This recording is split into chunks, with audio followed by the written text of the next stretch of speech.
एक ही विशेषता हमारे जीवन में रही कि हमारे गुरुदेव का जो छाया, छत्र छाया सिर पर रही, उसी ने आज हमको यहाँ बिठा करके ला करके रखा है, जो आपको दिखाई नहीं पड़ता।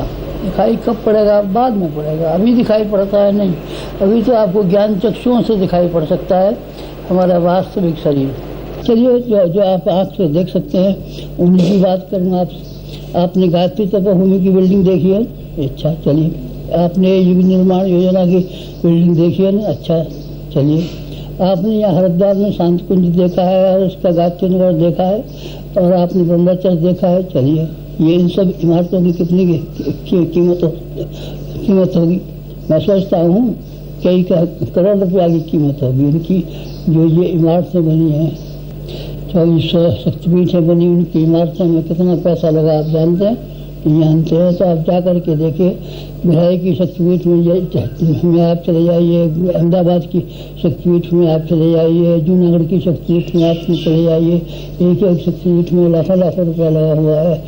ये कहाँ से आ गया? हमने इशारा किया और बन के खड़ी हो गई। साल भर के भीतर ये बड़े बन के खड़ी हो गई। ये कहाँ से आया? ये पैसा हमारा नहीं है, हमारे जेब में, हमारे जेब में भी नहीं। ये कहाँ से आता है? मैं निवेदन तो कर रहा हूँ आपसे कि ये हमारे गुरु की शक्ति का दिया हुआ है। गुरु की शक्ति का बहुत दिया हुआ है, जो जिंदगी भर में आपका काम किया है। गायत्री का प्रसार करने के लिए खड़े हुए थे हिंदुस्तान से बाहर 74 मुल्कों में इसका प्रसार जा पहुंचा, और हिंदुस्तान का कोना कोना और चप्पा चप्पा ऐसा कोई बचा हुआ नहीं है जिसने कि हमारे साहित्य को पढ़ा न हो, गायत्री के मंत्र के बारे में जानता न हो, उसकी महत्ता को समझता न हो। ऐसे कितने आदमी हो सकते हैं? ऐसे आदमियों की संख्या करोड़ों हो सकती है, लाखों नहीं। ये कैसे हो गया? एक आदमी करोड़ों आदमियों तक संदेश पहुंचा सकता है। आप पहुंचा के दिखाइए।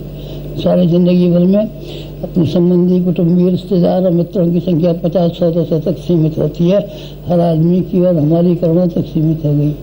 कैसे हो गया? हम कैसे बताएं कैसे हो गया? हमारे गुरु का अनुग्रह और उसका प्रताप और उसका अनुदान है जिसने हमको इस लायक बना दिया।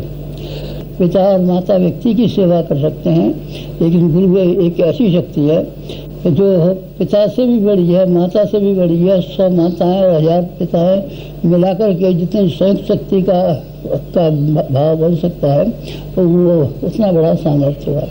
मैं कभी जब विचार करता हूँ तो मैं ये कहता हूँ, भगवान तो मैंने देखे नहीं है, पर मैंने अपने गुरु के रूप में भगवान देखा है। अपनी बात कहता हूँ। क्यों कहता हूँ? शायद आपकी समझ में कोई बात आ जाए, शायद आप पर प्रभाव पड़ जाए, शायद है कि आप भी इस रास्ते पे चल पड़े, शायद आप भी अपनी श्रद्धा को और निष्ठा को और प्रज्ञा को उतने ही पुनीत बना सके जिसके के ऊपर देने वाला कोई आपके ऊपर आ जाए और आपको निहार कर दे। देने वाले की संख्या कम नहीं है, देने वाले बहुत, लेने वाले नहीं है, पात्रता नहीं है। तो आप उससे निवेदन करने को अपनी घटना सुना करके आपसे निवेदन कर रहे हैं। ये निवेदन कर रहे हैं कि अगर आपके लिए संभव हो सके तो आप अपने लालच से, आप अपने कुटुंब तक सीमाबद्ध होने से, और आप अपने अहंकार को और अपने दिखावे को दूसरों के सामने पेश करने से बाज जाइए। इनसे आप पीछे हट जाइए, तो आपके हाथ से रस्सियाँ खुल जाएंगी, कमर से बेड़ी खुल जाएगी, हाथों से हथकड़ियाँ टूट जाएंगी, कमर से रस्सा कट जाएगा, पैरों से बेड़ियाँ कट जाएंगी, और आप उस रास्ते पर चलने में समर्थ हो सकेंगे जो संपन्नता का रास्ता है, जो सुखों का रास्ता है, जो समृद्धि का रास्ता है, जो प्रगति का रास्ता है, जिस पर हम चले हैं। आप भी चलिए, आप भी किसी को समर्पण कर सकते हो। किसको समर्पण? अरे व्यक्ति के लिए नहीं कहता, मैं सिद्धांतों के लिए कहता हूँ। हमारा गुरु एक सिद्धांतों का समुच्चय है। भगवान कोई व्यक्ति नहीं है, भगवान एक सिद्धांतों का समुच्चय है, और आप भी एक सिद्धांतों के समुच्चय को, इसको आप चाहें तो प्रज्ञा मिशन भी कह सकते हैं, इसे कहिए। व्यक्तियों को तो क्या पता चले कौन बड़ा है, कौन बड़ा है, कौन चालाक है, कौन ईमानदार है, कौन बेईमान है।